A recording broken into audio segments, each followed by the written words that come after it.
दोस्तों गिरी ट्यूटोरियल के इस प्लेटफॉर्म पे आपका बहुत बहुत स्वागत है। दोस्तों सबसे पहले आपने थंबनेल में देखा ही होगा कि 11th के स्टूडेंट जाग जाओ।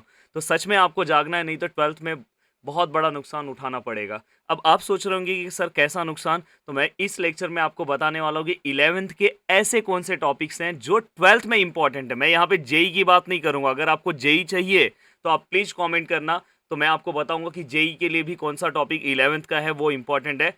बट मैं यहाँ पे उन टॉपिक्स की बात करूंगा और थोड़ा बहुत हमें कौन से टॉपिक का नॉलेज होना चाहिए जो 12th में हमें, बस उतना अगर हमें पता हो ना तो 12th में अच्छे से मेहनत करके हम अच्छे मार्क्स ला देंगे। क्योंकि यार 11th में बहुत कम टाइम मिलता है और कम टाइम में ये नहीं समझ में आता कि यार क्या करूँ क्या नहीं करूँ। कभी कभी क्या होता है कि यूनिट टेस्ट में भी कम मार्क्स मिल जाते हैं। बट टेंशन नहीं लेना है। आपने क्या क्या किया है, कौन से टॉपिक में आपको क्या डिफिकल्ट लग रहा है, मैं बोलते जा रहा हूँ, बस दिमाग में बिठाते जाओ, कहीं पे लिख लो। जिससे क्या होगा कि आप 12th के लिए 12th में आप 80 आउट ऑफ 80 भी ला सकते हो अगर आपने ये सब टॉपिक सिस्टमेटिक किया। अगर जैसा कि यहाँ पे आपको स्क्रीन पे दिख रहा होगा, स्क्रीन पे अगर आप सिस्टमेटिक देखोगे तो आपको दिख रहा होगा ये पूरा का पूरा जो सिलेबस है वो है पार्ट वन का। अब पार्ट वन का सिलेबस है, तो आप सबसे पहले अगर इसके अंदर अगर टॉपिक देख रहे होंगे तो आपको फर्स्ट टॉपिक यहाँ पे दिख रहा होगा angle and it's measurement. Angle and it's measurement, दोस्तों ये जो टॉपिक्स है ये अगर आपने 11th में किया होगा और अगर आप भूल गए होंगे तो भी कुछ टेंशन नहीं है। बस आपको एक बेसिक नॉलेज होना चाहिए कि हम किसी भी एंगल्स को डिग्री से डिग्री से हम किसी भी एंगल्स को रेडियन में कैसे कन्वर्ट करते हैं। आपने रेडियन का पढ़ा होगा, डिग्री से हम रेडियन में कैसे कन्वर्ट करते हैं। आपने पढ़ा होगा पाई बाय 180। और हम रेडियन से डिग्री कैसे जाते हैं ये थोड़ा बहुत आपको पता होना चाहिए। और बाकी जो सेकेंड एक्सरसाइज में जो भी फॉर्मूलेस है अगर आपने भूल गए कोई दिक्कत नहीं। मैं यहाँ पे 12th की बात कर रहा हूँ, बार बार बोल रहा हूँ। जेई के लिए मैं अलग से एक वीडियो बना दूंगा, आप कॉमेंट करना। और इसके बाद मेरा जो लेक्चर आएगा आप कमेंट करना कि मैं कौन से लेसन के ऊपर लेक्चर बनाऊँ, कौन सा लेसन आपको बहुत ही डिफिकल्ट लग रहा है। वन बाय वन मेरे लेक्चर्स आने स्टार्ट हो जाएंगे। देन यहाँ पे अगर आप देखोगे ट्रिग्नोमेट्री 1 एंड ट्रिग्नोमेट्री 2, बहुत सारे बच्चों का ये कमेंट रहता है कि सर बहुत डिफिकल्ट होता है यार ट्रिग्नोमेट्री। एक बार आप मेरे से ट्रिग्नोमेट्री पढ़ के देखो, बहुत ईजी लगेगा। फिर भी अगर आपने 11th में सिस्टमैटिक अपना ट्रिग्नोमेट्री कवर नहीं किया होगा कोई टेंशन नहीं लेना है। आपको बस क्या करना है पता है, ट्रिग्नोमेट्री के इस पूरे लेसन में जितने फॉर्मूलेज हैं, जितना साइन कन्वेंशन है, इसमें एक अलाइड एंगल का जो कॉन्सेप्ट है वो प्लीज़ अच्छे से याद से आपको पढ़ लेना है। अलाइड एंगल का कॉन्सेप्ट है, मैंने अलाइड एंगल कॉन्सेप्ट के ऊपर वीडियो भी बनाया है। अगर आपको अलाइड एंगल का कॉन्सेप्ट नहीं मिल रहा होगा तो प्लीज़ आप अलाइड एंगल कॉन्सेप्ट गिरी ट्यूटोरियल सर्च करना, मेरा वीडियो मिल जाएगा। 4 to 5 मिनट्स का वीडियो है। अलाइड एंगल बहुत इंपॉर्टेंट होता है, इवन फिजिक्स में भी वो अलाइड एंगल का कॉन्सेप्ट यूज़ होगा। फिजिक्स के कुछ ऐसे लेसन हैं जो पूरा का पूरा मैथ्स की तरह ही चलेंगे, तो इसलिए ये वाला जो अलाइड एंगल का जो कॉन्सेप्ट है, जिन्होंने मैथ्स नहीं लिया उनको भी सीखना पड़ेगा। तो वो सीख सकते हैं, मेरा एक वीडियो छोटा-सा है उससे आप सिस्टमैटिक सीखो। तो बस मेरा ओवरऑल कंक्लूजन ये निकला कि ट्रिग्नोमेट्री 1 एंड 2 में हमें बस क्या करना है, फॉर्मूले पढ़ने हैं 12th के लिए। क्योंकि 12th का जो इंटीग्रेशन, डेरिवेटिव, ये सब जो चैप्टर है पूरा, क्योंकि अगर आप देखोगे 12th का पार्ट 2 पूरा का पूरा डेरिवेटिव इंटीग्रेशन से भरा हुआ है। तो वहाँ पे ट्रिगो के बहुत सारे फॉर्मूले यूज़ होंगे। तो याद से, और फिजिक्स में भी यूज़ होगा। अगर फिजिक्स और मैथ्स स्ट्रॉन्ग करना है तो बस इसके फॉर्मूले पढ़ने हैं।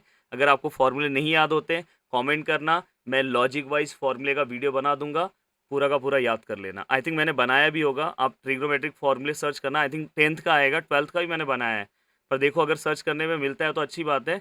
11th का अगर नहीं मिलेगा तो बना दूंगा। और आपको बस क्या करना है, अलाइड एंगल का कॉन्सेप्ट पढ़ना है। अलाइड एंगल का जो कॉन्सेप्ट है वो फिजिक्स में भी यूज़ होगा, तो वो आप सर्च करके पढ़ सकते हो। नहीं मिला वीडियो कमेंट करना, एक और बना दूंगा। नेक्स्ट टॉपिक है lesson number 4। Very very very very very important topic. अगर जो बच्चा चाहता है कि मुझे अच्छा मार्क्स चाहिए, जो बच्चा चाहता है मुझे पास होना है, भाई उसको मैट्राइसिस 11th का थोड़ा बहुत आना चाहिए। एटलीस्ट आपको पता होना चाहिए रो क्या है, कॉलम क्या है, मल्टीप्लिकेशन ऑफ मैट्रिक्स क्या है, आइडेंटिटी मैट्रिक्स क्या होता है। आपको ये पता होना चाहिए कि मैट्रिक्स का ट्रांसपोज क्या होता है, यूनिटरी मैट्रिक्स क्या होता है। आपको ये पता होना चाहिए अपर ट्राइंगुलर मैट्रिक्स क्या है, लोअर ट्राइंगुलर मैट्रिक्स क्या है, बस उससे ज़्यादा कुछ नहीं है। तो टाइप्स ऑफ मैट्रिक्स पता होना चाहिए, उसके मल्टीप्लिकेशन पता होना चाहिए कैसे करते हैं, हम एडिशन कैसे करते हैं, बस इससे ज़्यादा कुछ नहीं। क्योंकि 12th में सेकेंड लेसन मैट्राइसिस आपको मिलेगा। और अगर जिसको ये नहीं आता उनका पूरा का पूरा ये टॉपिक गायब हो जाता है। और 12th का वो बहुत ही ईजी टॉपिक है, पर वो टॉपिक में बच्चों को डिफ़िकल्टी होने लगती है जो बच्चे 11th में मैट्राइसिस पढ़ के नहीं आते। तो मुझे ऐसा लगता है कि आपको मैट्राइसिस अच्छे से करना चाहिए अगर आप चाहते हो। हाँ, एक और चीज़, आपके कॉलेज में हो सकता है कि बहुत सारे कॉलेजेस में मैट्राइसिस का टॉपिक जो है स्किप सिलेबस में चले गया होगा, मतलब वो सिलेबस से कट कर देते हैं क्योंकि वो क्या बोलते हैं कि 12th में रहेगा। पर मेरा सजेशन है कि आपको थोड़ा बहुत पढ़ लेना चाहिए। अगर आपको नहीं आ रहा होगा प्लीज़ कमेंट करना, तो यही लेसन मैं स्टार्ट कर दूंगा।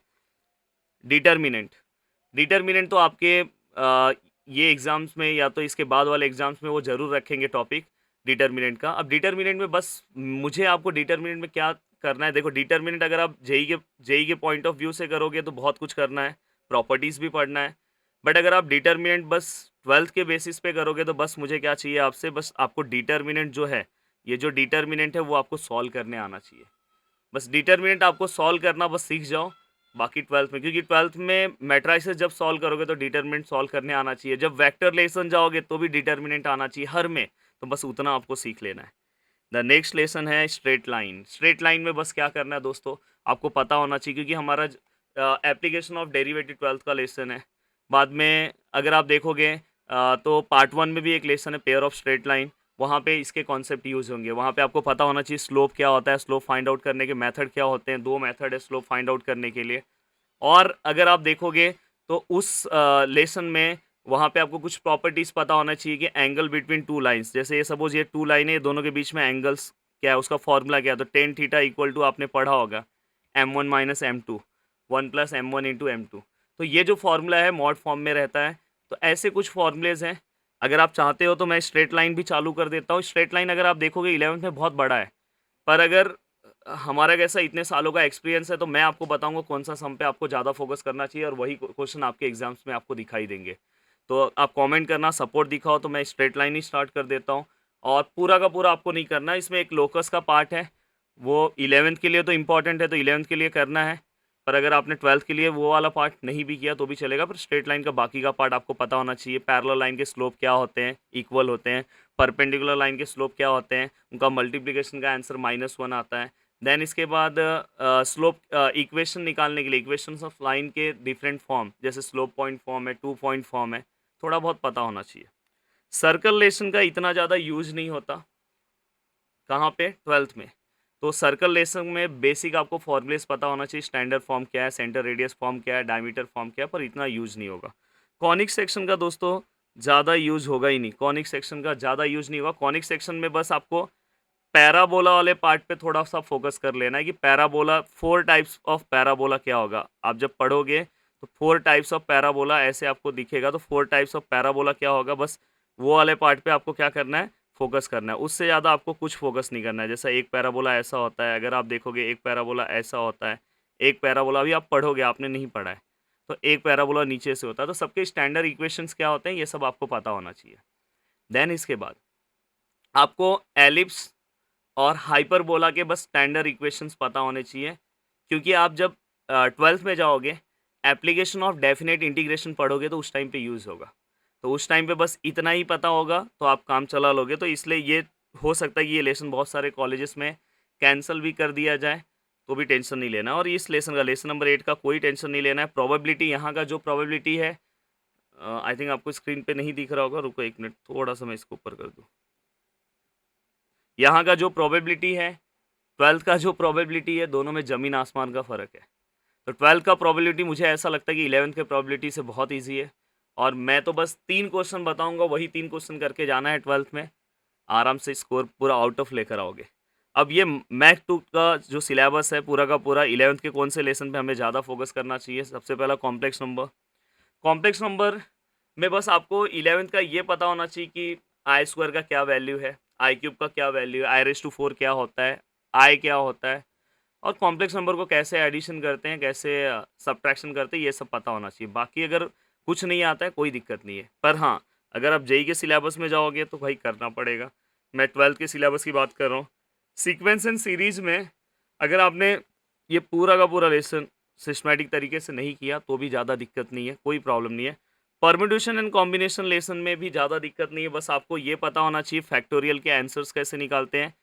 बाद में एनसीआर का जो फॉर्मूला है वो आपको पता होना चाहिए। अब जैसे यहाँ पे 4C2 है, इसका आंसर क्या होगा ये पता होना चाहिए, क्योंकि आगे आप जब पढ़ोगे बाइनोमियल डिस्ट्रीब्यूशन, ये सब लेसन में आपको इसका यूज़ होगा। तो बस इतना आपको पता होना चाहिए, बाकी अगर आप सब भूल जाओगे तो भी चलेगा। Method of induction and binomial theorem में थोड़ा बहुत आपको बाइनोमियल थ्योरम के बारे में आइडिया होना चाहिए, इतना भी ज़्यादा डीप 12th के लिए आइडिया नहीं होना चाहिए क्योंकि इससे ज़्यादा रिलेटेड पार्ट नहीं है। सेट्स एंड रिलेशन में एंड फंक्शन में 12th के लिए तो मुझे ऐसा लगता है कि सेट्स और रिलेशन में अगर ज़्यादा चीज़ें अगर तुमने नहीं पढ़ा तो भी नहीं, कोई दिक्कत नहीं हो जाएगा, फंक्शन में भी कोई प्रॉब्लम नहीं होगा।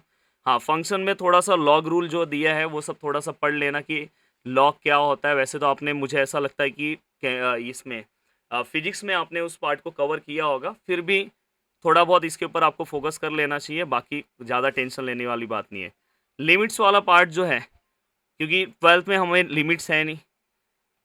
पहले क्या होता था पता है, लिमिट्स आपका 11th में होता था, 12th में कंटिन्यूटी होता था, तो अपने को लिमिट्स करना ही पड़ता था, तभी आपको कंटिन्यूटी आता। पर उन्होंने क्या किया पता है, कंटिन्यूटी भी 11th में डाल दिया।